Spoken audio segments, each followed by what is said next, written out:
authentication mode and enable SSO. So till now we have seen how to configure the SAP NetWeaver gateway. Now the second step is that we have the specification of user authentication mode and enabling SSO. So in this slide we can see the authentication method and whether it is available for access via SAP HANA Access Engine or not. So first of all, the authentication method of username and the password. So it is supported by the Access Engine. Then we have the Kerberos and the SAML 2.0, they are not supported. However, the SAP logon tickets and X509 is supported. So the SSO allows for accessing the HANA database from any front-end application without needing to log in. So we need to configure the SAP HANA applications to use SSO authentication to confirm the logon credentials of a user calling an application service.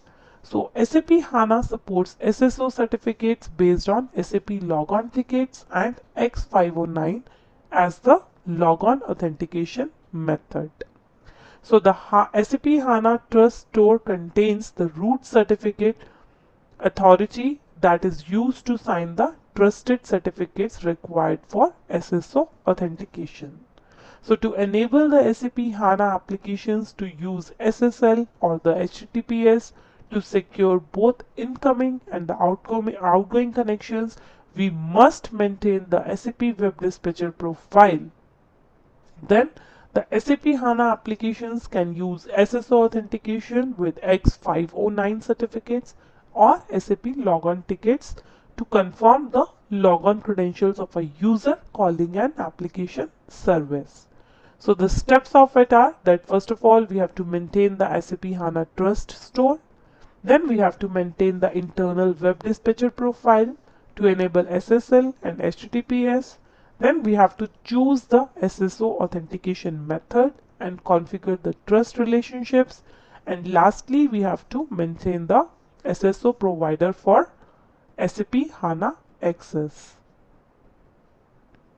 Then the third step is the configuration of a ABAP front-end server. So these are the tasks which are involved in the configuration of a ABAP front-end server. The first one is configure the SAP NetWeaver gateway.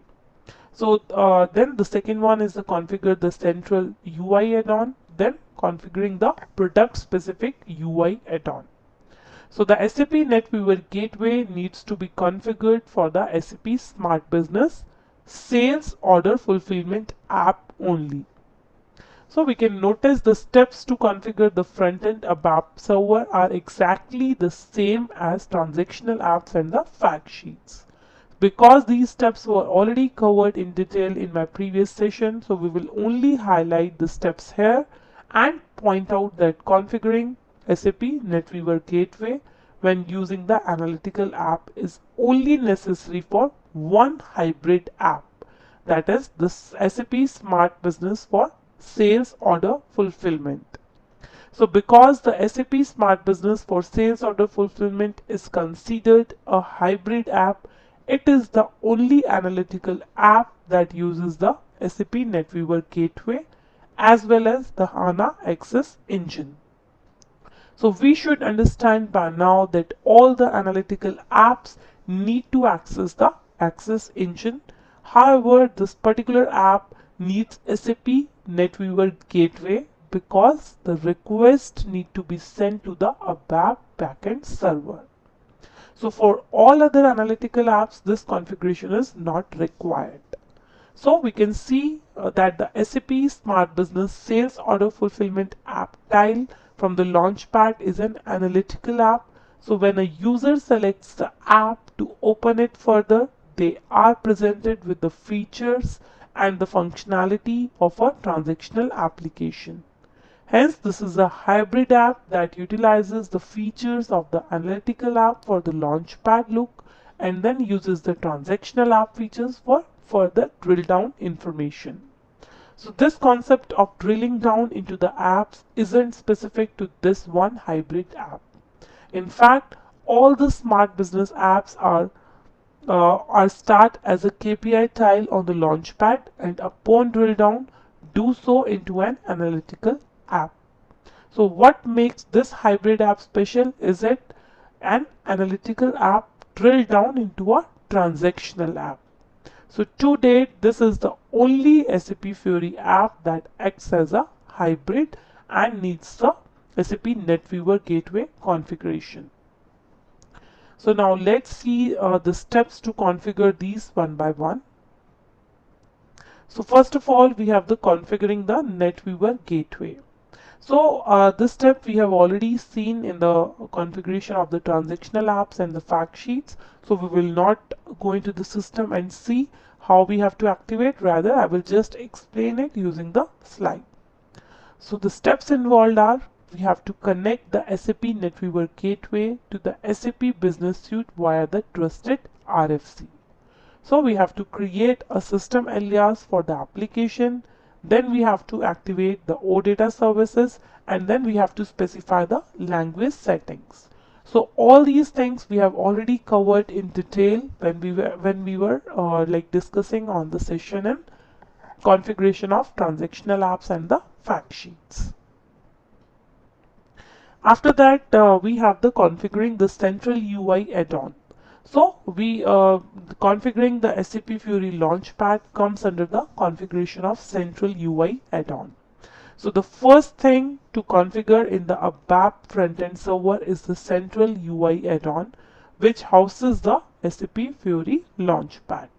So this configuration step is mandatory for all the app types, since the Launchpad is the only entry point for the SAP Fiori apps. So we will need to activate the OData and ICF services in the backend system. We have to set up the navigation for the applications. We have to create the catalogs and the tiles. After that, we have to assign the catalogs to the roles and provide the user accesses. So this part of the Launchpad configuration is done in the backend system using the transaction LPD cust. So configuring the SAP Fiori Launchpad will require these prerequisites, that is activating the OData services and activating the ICF services. So once the prerequisites are met, after that these are the 4 steps which we need to do in order to configure the SAP Fiori Launchpad. So we will see these 4 steps in detail in the SAP Fiori Launchpad configuration session. Then we have to configure the product specific UI add-on. So the product specific add-on, as its name suggests, contains the components that are required for specific apps. So we must activate the central services relevant for all the SAP Fiori apps, as well as the services relevant for the apps we want to use. So we have to set up we have to do a setup of the catalogs, groups, roles in the SAP Fiori Launchpad. After that, SAP Fiori apps are organized on the Launchpad through the different entities. That is the catalogs, which is the set of apps we want to make available for one role. Then we have the groups. It is a subset of catalogs which contains the apps visible on the SAP Fiori launch page entry page. Which tiles are displayed on a user's entry page depends on the group assigned to the user's role. Then we have the roles, so which we do in the PFCG transaction. So it will provide the access to the assigned groups and the catalogs. So these are the different things which we need to do while configuring the product specific UI add-on. After that, by now we understand that the users access the analytical apps from the ABAP front-end server. But the actual KPI data is stored in the HANA system. So in order for users to access the KPI data, we need to ensure that they can access the HANA system from the ABAP system. So to do this, we have to enable the user access to the KPI data. We have to model the required APIs. After that, we have to configure the navigational targets for each KPI tile, and then we have to enable the single sign-on. So for viewing the Smart Business apps, the user launched the SAP Smart Business applications from the SAP Fiori Launchpad on the ABAP front-end server. So the actual KPI data will be stored in my SAP HANA system. So to enable the SAP Smart Business users to view the KPI information, we must ensure that the users can access the SAP HANA data from my ABAP system. So the prerequisite for configuring the access to KPI data is that the KPI framework has been enabled. After that, the steps involved are to enable the user access, to model the required API, to configure the navigational targets, and then enabling the single sign-on. So after that, we'll see like how we have to do the enabling the user access to the KPI data. So in this first step, first thing is the synchronizing the SAP HANA database users. So for the user access to the KPI data, we need to synchronize the users in the SAP HANA database with the existing users in the ABAP system. So the SAP offers the three methods to achieve this. Either we can use the SAP NetWeaver Identity Management or any identity management solution, or we can use the ABAP DBMS tool. So, or we can create the users manually in the HANA system. So the users that access the KPI tiles on the Launchpad must have a user assigned to them in the ABAP frontend server and the HANA database. So the ABAP user role allows for the navigation from the frontend server to the SAP Fiori Launchpad. A database user allows for access to the relevant views. So as I said that there are the three ways for synchronizing the SAP HANA database users with the ABAP system. So the first one is the IDM, the second one is the mass user synchronization using the ABAP DBMS management user management tool, or we can manually create the users in SAP HANA. So after the synchronization, we'll need to create the authorizations or the privileges as they are known in HANA. So the OData services can access the KPI data in the Access engine. So we will do this in the SAP HANA Studio. So the privileges can be grouped together to define the roles. So there are two types of roles, the general roles, the Smart Business Runtime, Scene 1, the screen includes the privileges for the generic drill down application, and for the users who manage and model the KPIs, they will need to be granted the SAP Smart Business Modeler role as well. So we have to go to the SAP HANA system, then the security and the users, then we have to specify the user ID and choose the granted roles. So basically the privileges in the SAP HANA are grouped together in the roles, and these roles are assigned to the SAP HANA database users. So the HANA roles and the users are in addition to the PFCG roles and ABAP users required for the front end. So there are general privileges that every smart business users requires, and there are additional roles for the users who need to manage and model the KPIs. So after that, we have the creating the analytical privileges. So why do the analytical privileges need to be created? So they need to be created so that the users can be granted access to the different portions of data in the same view depending on their business role. So the roles assigned to a user define the views in which they can retrieve the data. For example, our organization also restricts the specific entries or the roles in the views. We must define the additional analytical privileges in SAP HANA based on these restrictions. So what are the steps involved in it are, we have to identify the current restrictions our organization has placed on the entries in SAP HANA Live Views. Then based on the restrictions, we have to create the analytical privileges using the SAP HANA Modeler. then we have to grant the analytical privileges to the appropriate users. So if we take the example of a sales scenario here, so the sales data for all the regions is contained in one analytical view. However, the specific regional managers will only need to see the data which is specific to their assigned region. So to accomplish this, an analytical privilege would be modeled so that they could all query the view, but only the data that each user is authorized to would be returned. So this is the purpose of creating the analytical privileges.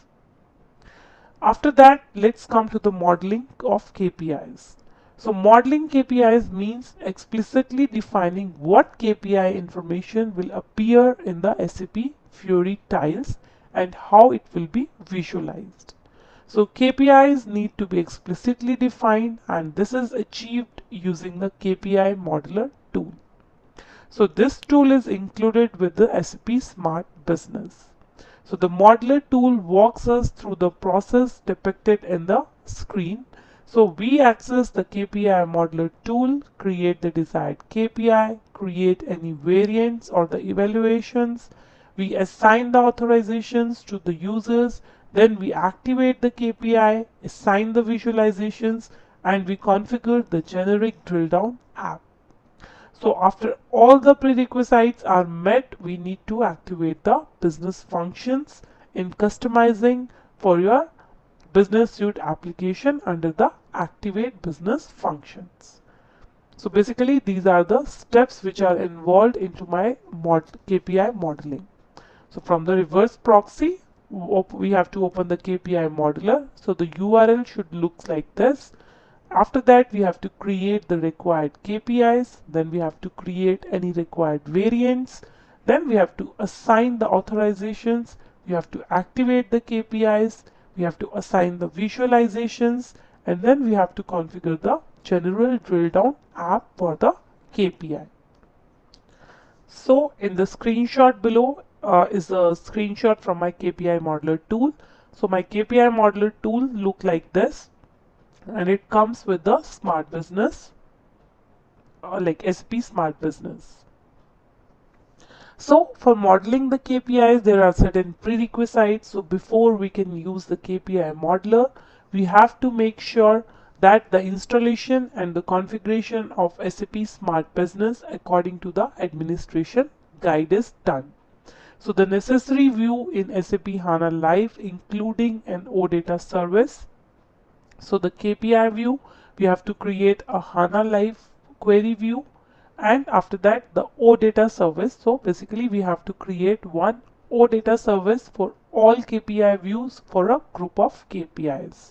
So all the KPIs that belongs to the same application component are grouped together, and the OData services are created with a repository object. Then we have to make sure the necessary authorizations for the KPI modeler and the SAP HANA Live are there or not. So then we are done with the configuration of the SAP Fiori Launchpad or not. So these are the 5 prerequisites which we have to make sure before doing the modeling of our KPIs.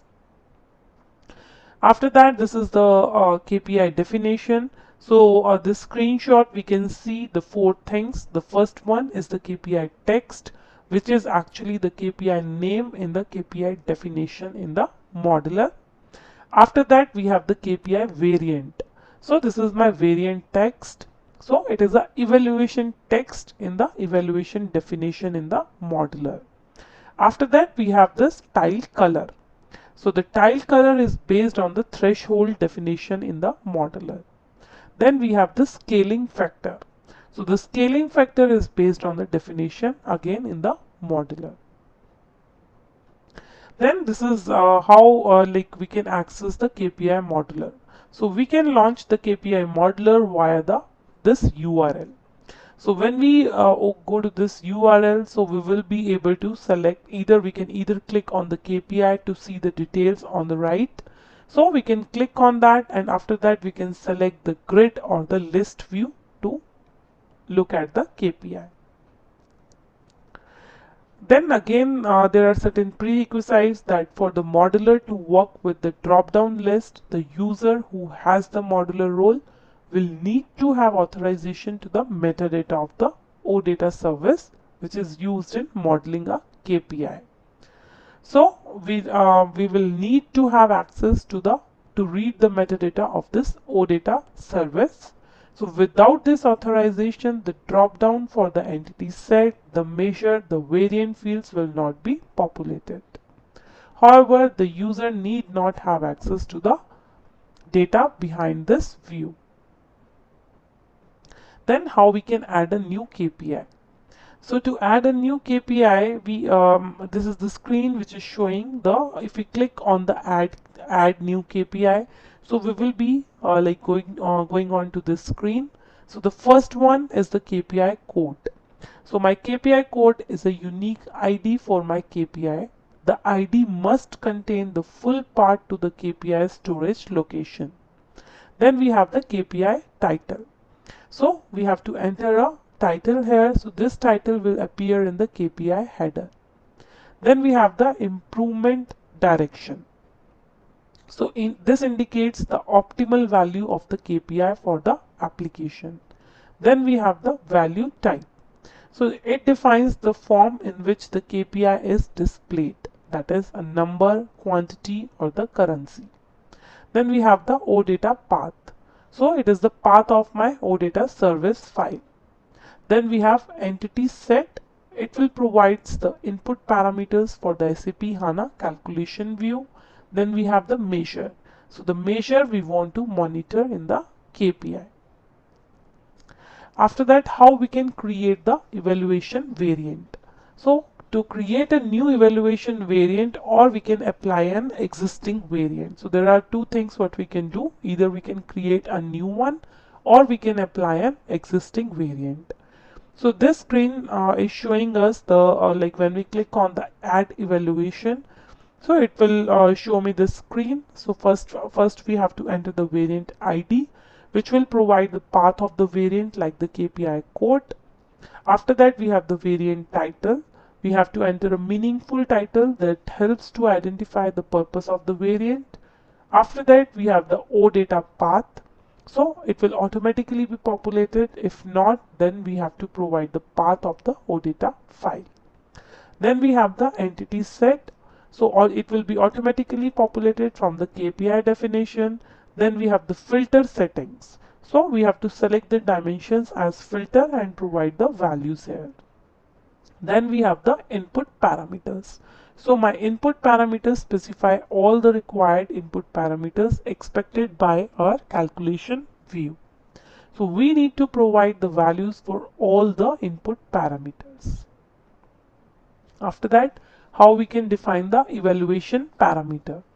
So this is the screen which using which we have to define the attributes of the evaluation variant. So in this, first of all, we have to enter the evaluation text, so which is a free text, so we should provide some meaningful name here. After that, we have the scaling factor, so we have to select the appropriate one based on the expected KPI value. Then we have the dimension, so it is not required for the KPIs except for the KPIs with a visualization of area chart. Then we have the unit. So we have to select the unit of measure from the drop down. So we can also enter a 3-character text to create a custom unit of measure. Then we have the decimal. So we have to choose the appropriate decimal format using the drop down here. Now after that, how we define the threshold values. So this screen is showing us the screen using which we have to define the evaluation thresholds. So we have the improvement direction first. So depending on the improvement direction we can see the corresponding thresholds. So the improvement direction can be the maximizing higher is better. Then we have the for the required thresholds, it has to be the warning low and the critical low. Then we have the minimizing lower is better. And then we have the target, that is closer to the target is better. So for an example, if our KPI is a maximizing KPI and expected value is 15, warning as 10 and deviation low as 20. So this means if the KPI value goes below 10, it shows red. If the value is above 20, it will show green. So this is how we need to define the threshold values. After that, how we can create the trend variant. So this is the screen on which we have to define the trend variant. So this is the optional step. So if we want to compare the KPI data at runtime to show a trend, then we have to use the two variants for the KPIs to calculate the trend. For example, the cash position today versus yesterday.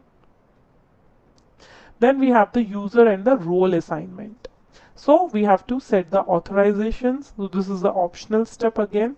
So we have to use this screen and we have to assign the the authorizations to our users. Then we have activate KPI and the KPI variant. So first of all, we have to search for a KPI from this. So we can enter the KPI name here and we can directly search it. After that, we have to select the single or the multiple KPIs, and then we have to activate the KPIs using this button. So activate the KPIs and the KPI variants are indicated by this tick mark icon, and the inactive KPIs and the KPIs are indicated by this icon. So by this we can make out like which of the KPIs and the KPI variants are active and which are not active.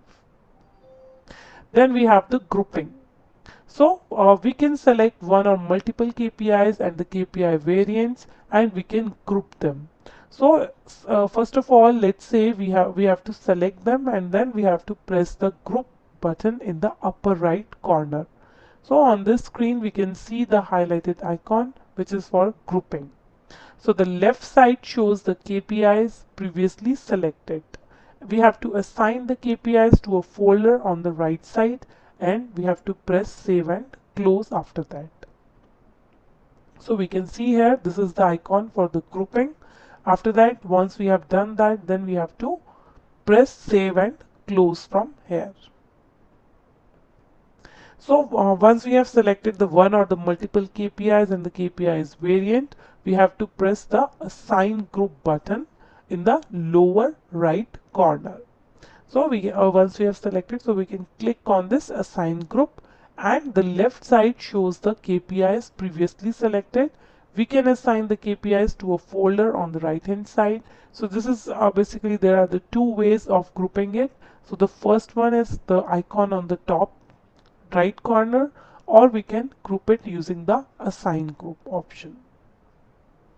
Then we have the visualization and the tile type. So a visualization can only be added for the active KPI and the evaluation. So we can first of all we have to click on this explore visualization. After that, we have to select an evaluation, and then we have to click the add tile button on the lower right hand side corner. So this way we have to create the visualizations and the tile types. Then we have the standard KPI tile type.